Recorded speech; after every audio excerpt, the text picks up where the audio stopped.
Loch Ness.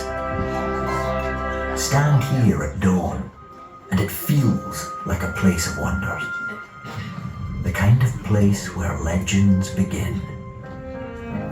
Look up from the water and the peaks of the Scottish Highlands rise up around it, shielding its secrets from the outside world. It's easy to imagine with this awe-inspiring landscape around you that human feet have never trod here, that this is a truly wild place. But of course, people have been here a long time. This very building is not only the official home of the Loch Ness project, but also, in 1933, was at the epicentre of the Loch Ness phenomenon. This village, Drumnadrochit, is over 200 years old, and nearby Castle Urquhart has stood watch, in one shape or another, for over 1,400 years. Humans aren't the only creatures to call Loch Ness home. Golden eagles hunt in the skies overhead. Highland cattle graze on the hillsides. And seals sometimes swim into the shallows of the loch. Are they alone there? Who can say? But we do know that the shallows are only the beginning. The loch is vast. 23 miles long and 754 feet deep. All the water in all the lakes in England and Wales wouldn't fill it. A 60-storey tower would be submerged into its depths. And its origins go back 500 million years to a very different world. A world where Scotland was south of the equator. As the continents drifted, the rocks you're standing on now ploughed into Europe. They moved no faster than your fingernail grows, but the collision was enough to crumple the Caledonian Mountains up to the height of today's Himalayas. Over 380 million years, this landmass drifted north. 6,000 slow miles. What would become Scotland now crossed the equator, where the warm, wet climate saw amphibians make their homes in its swamps. It was crushed into the dry heart of the supercontinent Pangaea, where those amphibians which evolved into reptiles would come to rule the world, both land and sea. But the age of the dinosaurs came to an end. Their world shattered 65 million years ago.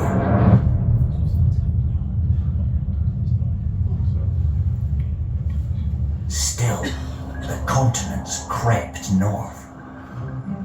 When life re-emerged, it was into a colder Scotland. One where warm blood was the secret of success. It was about to get even colder. At last, the huge land masses clustered around the North Pole. They blocked the great ocean currents that had kept the northern seas warm. Now, when snow fell, instead of melting, it settled and settled. Crushed into ice by its own weight. The glaciers over Scotland were over a half-mile deep, and they ground their way down the Great Glen. 10,000 years ago, a thaw came. As the ice of the glaciers melted, it poured into streams and burns, flowed down from the hills and flooded the Great Glen, turning it into a chain of lochs. Life returned once again to these hills and valleys, and eventually, the first humans to see this part of the world arrived at Loch Ness. Being human, they told stories. Stories that would grow and evolve to become myths and legends. Legends like the Loch. 500 million years in the making. Let's move into the next room. Carry on. right, and a name known the world over. The world has monsters aplenty, of course. Every country has its strange stories, from Sasquatch to Yeti to Kraken. But the Scottish Highlands are home to the most famous of them all, our very own Loch Ness monster, Nessie. Oh, there are those who'll tell you that Nessie is a Scandinavian, a memory of the prow of a Viking longship coming out the mists. And who's to say they're wrong? Then again, who's to say they're right? Because if you listen to the old stories, Scotland is home to more creatures of wonder than one. Fairy tales? Maybe. Scottish fairies are wilder than most. We call them the Sidhe, and there's one guarding every well, every waterfall, and every loch. There's the Gilly-Doo, the dark boy cloaked in moss and leaves coming out at night to hunt those who trespass in his woodland lair. And then there's the Kelpie, in Gaelic, Ikushkia, or water horse, an enduring legend this one, and found all over Scotland. A majestic horse with, strange thing, water weeds tangled in its mane, tame and friendly to passers-by, until they climb on its back and are dragged down into the depths as it dives back to its watery home. Would they be in Loch Ness? Is that where the legend of our own creature began? Or was it the Boobry, a shape-shifting creature, sometimes a galloping water horse like the Kelpie, but more often a huge bird, bigger than 17 eagles with a terrifying spike of a beak, like a fish-eating diving bird. And if you look at those long curved necks and hunched backs, well, familiar, aren't they? Then again, what about the Selkie, the Seg, the Maid of the Waves, Scotland's very own mermaid? Under that seal disguise, there's a beautiful woman, ready to lure men to their death in the sea. Well, seals are certainly one explanation for the legend of Nessie. Those smooth backs arching out of the water do look like the humps of a sea serpent. Nothing smooth about the shellycoat, mind you. A prankster in a coat of seashells, clattering and jangling and screeching along the shore, pretending to drown, then vanishing with a laugh when people get close enough to rescue it. But our fairy tale starts to crystallise when a real live saint arrives at the loch. Saint Columba in the 6th century. He came from Ireland to convert the northern Picts to Christianity. He had to cross the River Ness, where he found locals burying a man most savagely bitten by a water beast. One of his followers swam across for a boat. Up rose a beast, roaring, ready to devour the poor monk, until Columba, with staff in hand and the power of God, cried out in a voice louder than the beast's, "Go no further, nor touch the man. Go back," and sent it back to the depths whence it came. Or so the legend says. The first documented sighting of Nessie, and the last one to be documented for quite a while. About 1,500 years, in fact. And then, in 1933, in this very hotel, the legend got a new lease of life.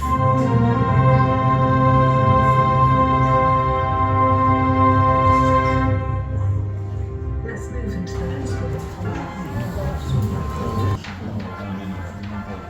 I'm Gordon, the barman here. And that's Alice Campbell, the water.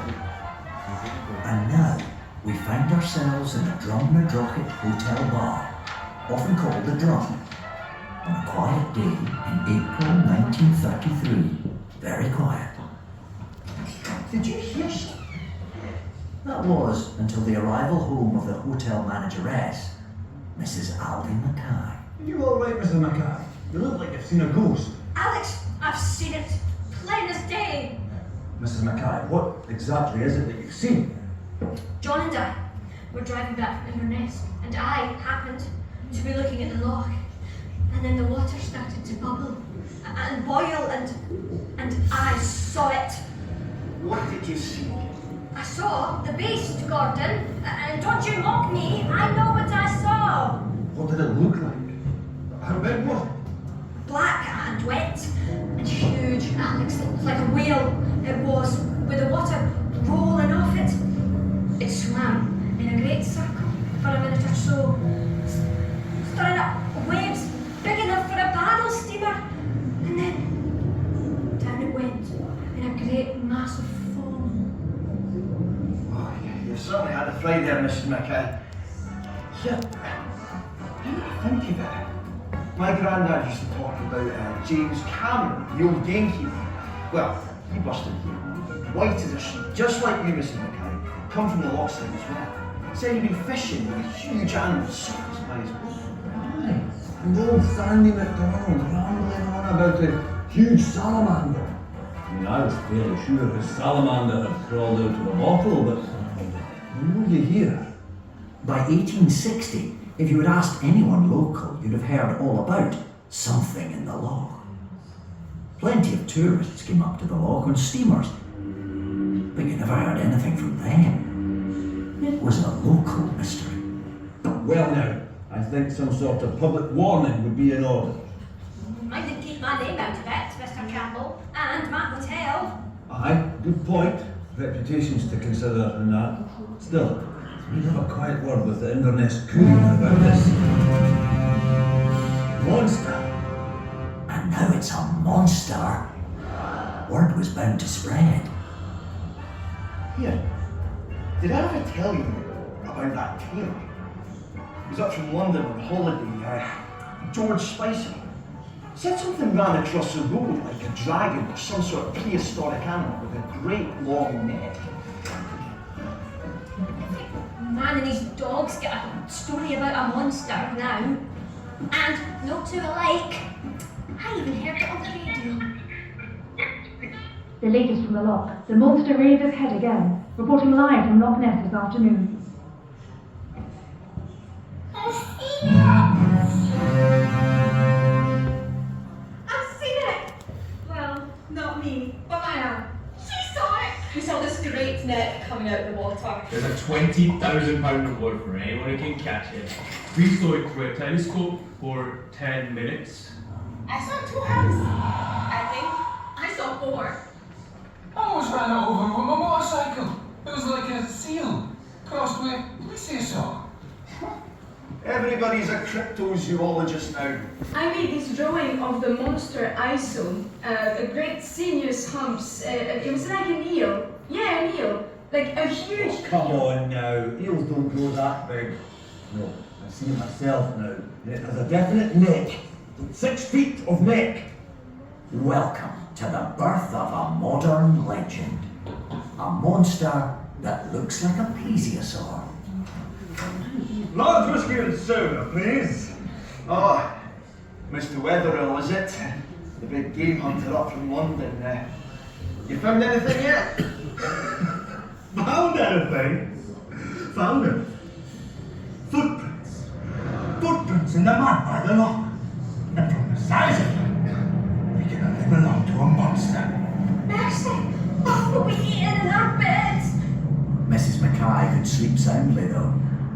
The Natural History Museum took a look at Marmaduke Wetherell's footprints.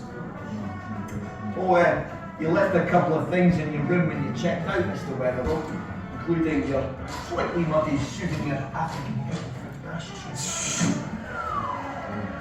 And where's the whiskey? Coming right up. Here you are. Ah. He's done one. What a character, eh? We've had all sorts up here with our cameras and contraptions.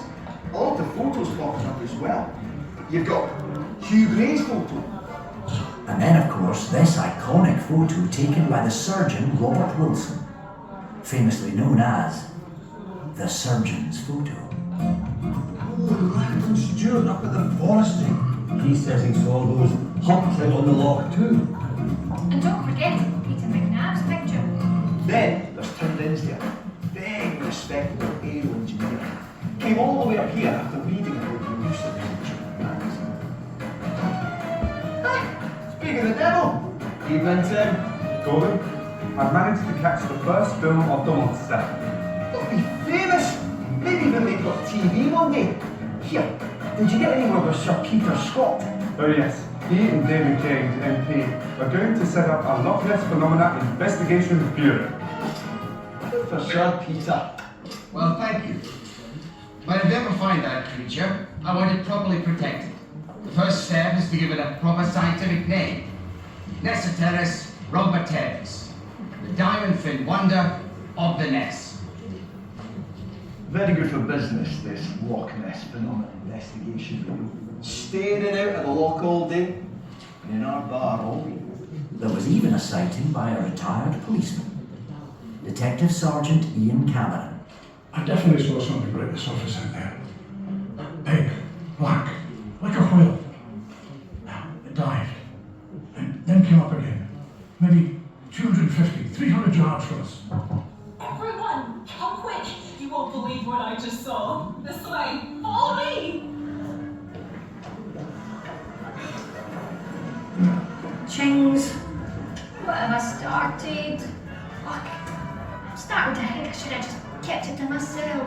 Oh no, I think it's a teeny tiny wee bit too late for that, Mrs. Mackay. Cheer up. It's not every day you become a legend maker. You can just see it now. Drum the Jockey Hotel. Birthplace of the legend of the monster in the room. I'll turn this place into a museum one day. Can you imagine? I suppose it'll bring in some more customers. As long as they tourists don't cause any trouble or behave themselves. And buy a drink or two. That Loch Ness monster. And as you can see, things will never be the same again. Time flies, eh? This calls for some in-depth research, and I mean in-depth. We are going to take a dive into the loch to see what might really be going on out there.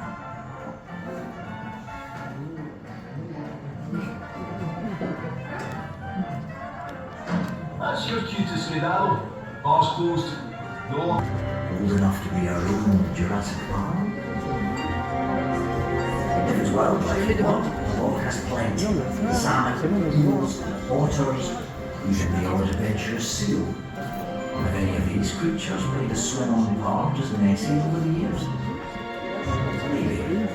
But Loch Ness hides its secrets. So there's only one way to explore. We are going to see what lies under the surface. As we said, that's a lot of water. 23 miles long, with walls of rock and clay which plunge steeply into a 754-foot deep abyss, deep enough to engulf Edinburgh Castle twice. The loch is murky, with dark, peaty water as brown as tea, even up at the surface. Get deep enough and no light penetrates. Which means we'll need some digital magic to clear the water, to see what's down here. Ah, that's better. Down we go. To about 130 feet, or 40 meters. The water here splits into layers at different temperatures. The loch water above is warmer, heated by the sun, floating on cold water below. These layers move independently of each other. The line between the layers is called a thermocline, and we're hovering on one right now. Wind on the surface of the loch pushes the warm water to the far end of the loch, where it forces the thermocline down. But when the wind drops, all the water starts rolling to and fro from one end of the loch to the other, and keeps going for weeks, creating huge underwater waves known as a seiche, forming a surface current that can carry logs and other debris along against the wind. Could that explain the many sightings of humps? No time to solve that now. Down we go again. And it's cold down here. Only 5 degrees or so below. But never colder. The loch never freezes. The cold water sinks and warmer water rises from the depth to replace it. And we're right over the greatest depth now, near Arkard Castle. Do you get the feeling something's watching us? We are not alone. There are monsters down here. Micro monsters. Check these beasties out. Some of these species have been here since the Ice Age. Could something even older have survived? Well, no light means no plants. And without plants, there's not much of a food chain for a monster. But there are fish. Here's another secret. Decades worth of wrecks at the bottom. A Zulu-class fishing boat from the 1900s. John Cobb's 1950s water speed record boat, Crusader. He even recovered a Wellington bomber from World War II. All these turned up on sonar screens, so what else might still be lurking down here? The hunt began in earnest over 50 years ago. A decades-long vigil with new technologies penetrating the depths.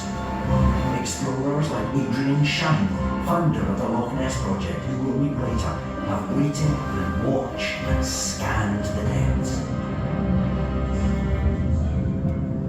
Oh, what's that? Could it be?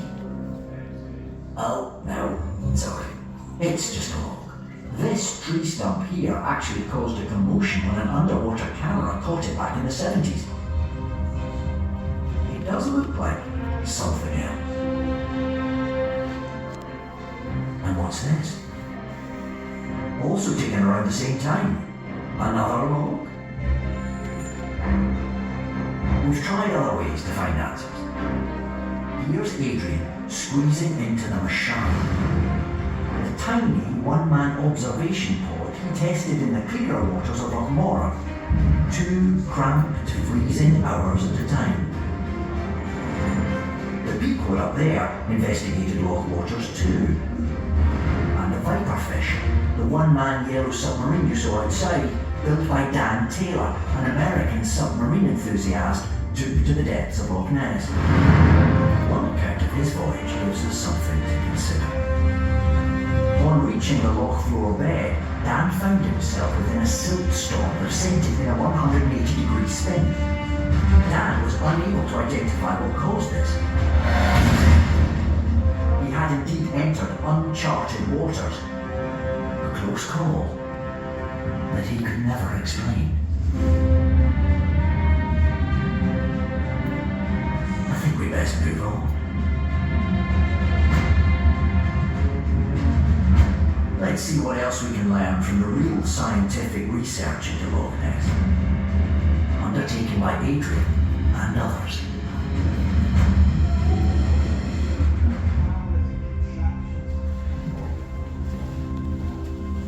Telephoto lenses on a 35mm movie camera. They could see a beach ball a mile away with one of these. For 10 summers, they spread their teams out in the calms they called Nessie weather, ultimately achieving 90% coverage of the loch. This was their best film, but they collected over 300 sighting reports as well. Well, those reported sightings seemed pretty impressive to me, but I'm guessing you wouldn't say they are definitive. They certainly defined the popular Nessie. There was the classic multi-hump sea serpent and the long-necked Jurassic plesiosaur, the medium monster. Do you think we see what we want to see? Perhaps more what we are supposed to see. That can change how we interpret the things we see. So the investigators found that the sea serpent spots were boat wings, and the long-necked ones were usually water birds, which can look much bigger on calm water when there's no pattern of waves to judge size. And then there are those branches you mentioned, apparently swimming upwind. So what about plesiosaurs? I so wanted to be a plesiosaur. That would get my vote. And that's what so many people to this day believe in. We haven't looked for one of those for a very long time, and the water's too cold for reptiles anyway. And that famous surgeon's plesiosaur photo, we found that was a model of a toy submarine, Marmaduke Weatherall again. Those photos have become a bit of a sport. Ah, but Adrian, there was no evidence of the giant squid or the coelacanth when they turned up, so we could still find Nessie. Yes, but what sort?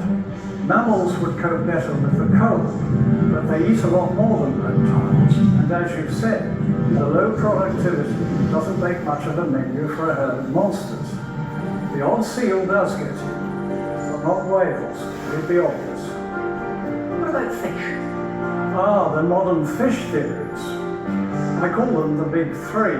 None of them could be breeding, because nobody's caught any little ones. Migratory sturgeon blundering in from the sea wouldn't find a spawning partner, and the water's too cold for artificially introduced catfish to breed. And overgrown eels wouldn't leave us normal to breed at sea. Now fish wouldn't have to surface at all, and that's why the Loch Ness investigators tried to go underwater with submarines and cameras. But the brown water led to errors like that gargoyle tree stump, and proved too much of a temptation to draw fake outlines on silty pictures. I've heard that's what Robert Rhines, an American researcher, did to this famous flipper picture, using a time-lapse camera that you can see on the smaller screen here. It does look like a Nessie flipper to me. Wait, let's see what the camera trap captures today. Aha! You're the catch of the day now. But let's not keep that one. So what's next? In 1976, the Bureau Director switched the effort to Loch Ness with its identical monster tradition, but clear water. Some witnesses reported underwater shapes moving along the shore. We used image-intensifier video cameras pointing upwards. Even a large creature would show in complete silhouette against the surface brightness. That's clever. So rather than looking down into the water, you looked up at the surface. We did see 10 times more water, and we could capture movement, with no mistakes or fakes, but no monsters either. What happened next? We returned to Loch Ness, this time with sonar. This is the John Murray. We built it on a beach in 1981 to carry a fishing trawler scanning sonar.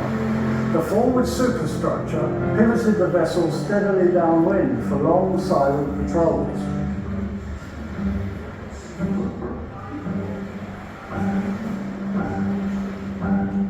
I see activity. Are they busy with a sonar scan now? Looks like the TARDIS to me. We did make 40 strong contacts, but the thermoclines and Loch's steep sides made problems for the scanning sonar's horizontal beam. So for Operation Deep Scan in 1987, we had a whole fleet beaming a sonar curtain straight down. You know where you are with the beams then. It had the smell of decision about it. We did get 3 deep contacts, and we're still not quite sure about them. It was said they were bigger than a shark, but smaller than a whale, but they remain to this day unexplained. I heard that you did find a monster 9 meters long. Yes, quite impressive, and it had a long neck. We used Miriam, this autonomous vehicle. The monster was a lost film prop from 1969. More contacts still happen.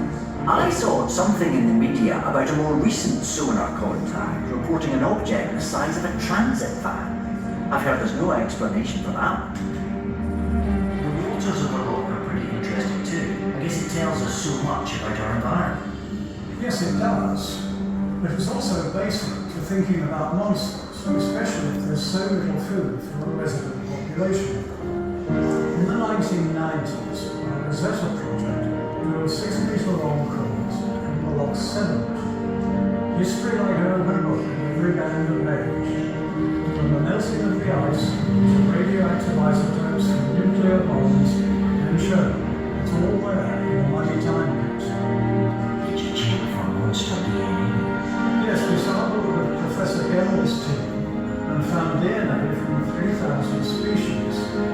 character was obvious, and not enough DNA from otters and cormorants, which we know is in the loch. But we couldn't prove or disprove a lot of fish theories either. Occasional sturgeon would be away at sea for virtually all the time. Any surviving catfish introduced by torrents might not leave enough DNA. And as for common eels becoming huge, well, their DNA is exactly the same as all the other eels. So the fun remains. The search for the truth continues today.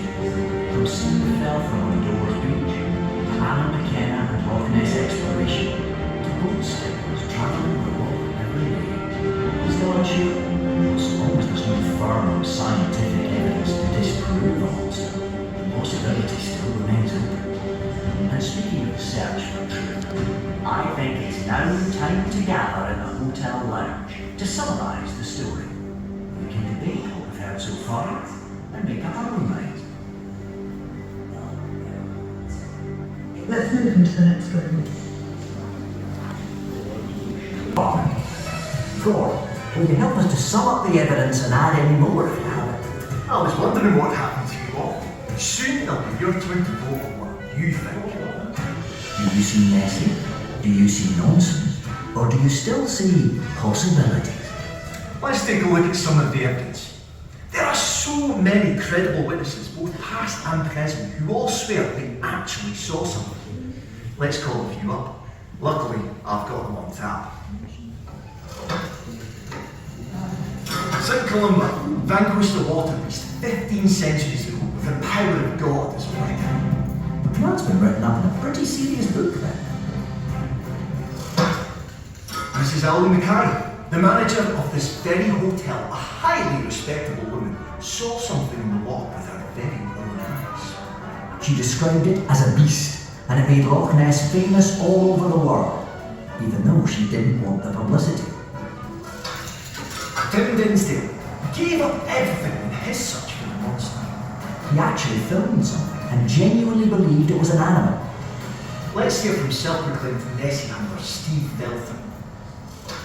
The one thing that I've seen that is completely unexplained here at Loch Ness for me happened in the first year of me being here full time.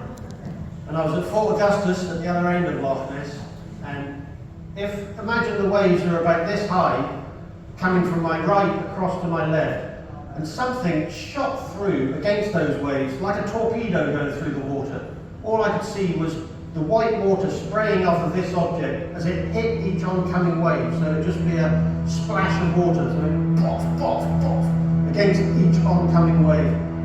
And I just froze, and I just went, "Look at that!" And it was gone. Well, to this day, I'm still waiting for that second glimpse. Well, how can we disbelieve such honest, credible folk? From St. Columba's sighting in 565 AD to the present day, the report's still coming. Look at all these! Well, let's keep reviewing the evidence. Real, fake, just a mistake. Let's look back at some of those photographs. Marmaduke Wetherell's monster footprints? Come on, well, we know that was fake. Then he and his son Ian photographed his stepson's model to make the surgeon's photo, believed to be real, until a deathbed confession. What about that underwater flipper photo with Robert Rice? Even the NASA guys got involved on that one. Is it real, fake, or just a mistake? Even if the experts think it's fake, surely it's just a matter of opinion. Could it be a case of mistaken identity? Let's consider the idea that it's not a monster, but an animal unusual to Loch Ness, people are saying. A big fish, maybe, like an overgrown eel? Yes, that is very real.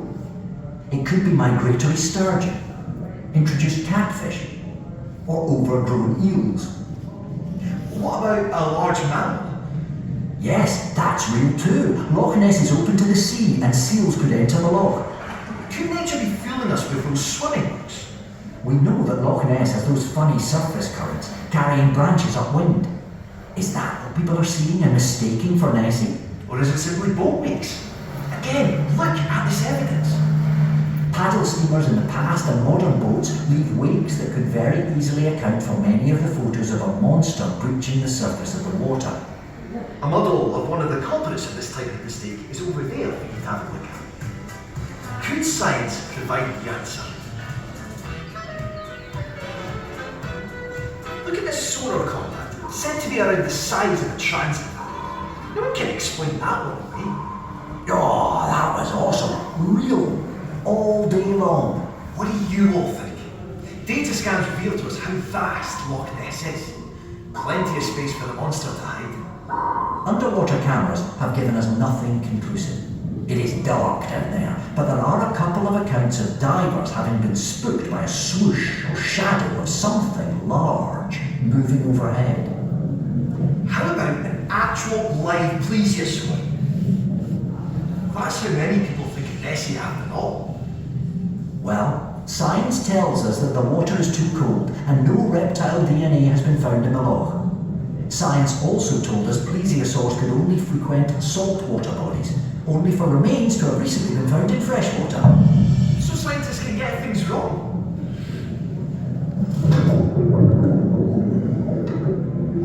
Nessie could be very real. Whilst science cannot prove Nessie does exist, it can't prove it doesn't. What does a Nessie believer have to say? I'm not prepared at the moment to tell you what Nessie is, because I don't know what Nessie is. And that's why I keep coming back here to find out what people are seeing. Is it a dinosaur here? Is it a giant eel? Is it a natural phenomenon? Or is it in the minds and hearts only of the people who want it to be something? You decide. Here's another thought. Listen to this. I've been searching for Nessie for so many years now, and the question I'm always asked by everybody that turns up here is, what is Nessie? And as you've seen today, there's so many different theories as to what Nessie could be. It could still be a dinosaur, it could be giant eels, it could even be a spaceship on the bottom of the loch. We just don't know. All we know is this is one of the world's greatest, most loved mysteries, and it's right here. So, on our quest today, we have marvelled at the ancient landscape of this majestic place and discovered some of the many myths and legends that are woven throughout the Scottish Highlands. We met some of the witnesses who claimed to see the Loch Ness monster and found out how it came to be the most famous monster in the world. We uncovered the secrets of the waters of the loch and explored the search for truth as the hunt for the Loch Ness monster got serious. It's now time for you to decide what you think. Let's put some suitable music on.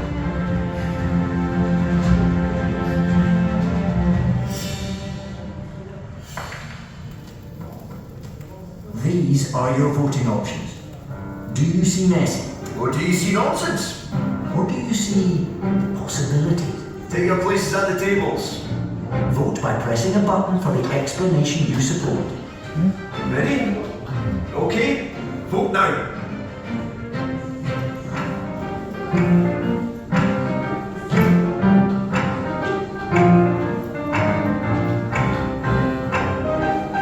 Time to make your minds up. 20 seconds to go. 15 seconds to go. Hurry up, everyone. 10 seconds to go. Come on.